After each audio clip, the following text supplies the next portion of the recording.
भविष्य के मानव समाज में सभी छोटे बच्चे फैक्ट्रियों में उत्पन्न होते हैं। निर्मित होने के बाद उन शिशुओं को कई चिंतनीय परीक्षणों से गुजरना पड़ता है। अंततः परिवार की परीक्षा से गुजरे हुए वे बच्चे, जिन्हें हंसी खुशी माना जा सके, सामान्य बालक कहलाते हैं और विविध घरों में विभाजित हो जाते हैं। कठिनाई से हंसने वाले बच्चे मैनेजर की श्रेणी में रखे जाते हैं और कंपनी उन्हें परिधान और जूते पहनाती है। नन्ही घड़ियां, अटैची और निश्चित रूप से दूध की शीशी देना कभी नहीं भूलती। अंत में इन मैनेजरों को फर्म के कार्यालय कक्ष में भेजा जाता है। कथा का प्रधान पात्र डाबू एक 7 वर्षीय चंचल बालक है। उसकी कल्पना असीम होती है और अक्सर अपने दैनिक जीवन को अनेक साहसिक कहानियों के रूप में निर्मित करता है। चूंकि डाबू घर में इकलौता बच्चा है, उसे माता पिता का बेइंतहा प्रेम प्राप्त होता है।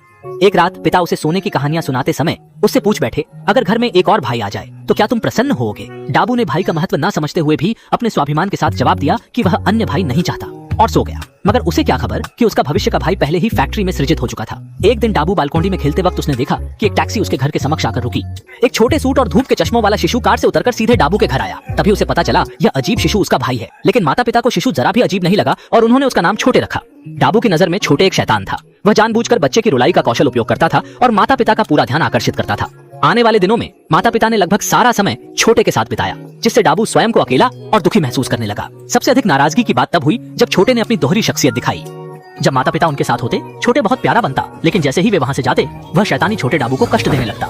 एक रात जब माता पिता थककर सोफे पर सो गए थे, डाबू ने अचानक फोन की घंटी सुनी। लेकिन जब उसने फोन उठाया तब उसने पाया कि यह संगीत ऊपर मंजिल से आ रहा था। आखिर यह क्या मामला था? एक छोटे बच्चे के पास फोन कैसे हो सकता है? डाबू तुरंत डर गया और छोटे के कमरे के पास धीरे से चला गया और दरवाजे को खोलकर देखा। क्या हौलनाक दृश्य!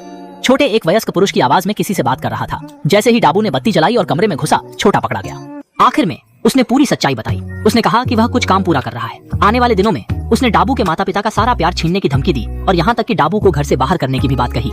डाबू बिस्तर पर लेटे सोचता रहा और पहली बार असली अनिद्रा का अनुभव किया। लेकिन अगले दिन उसने एक ठोस निर्णय लिया।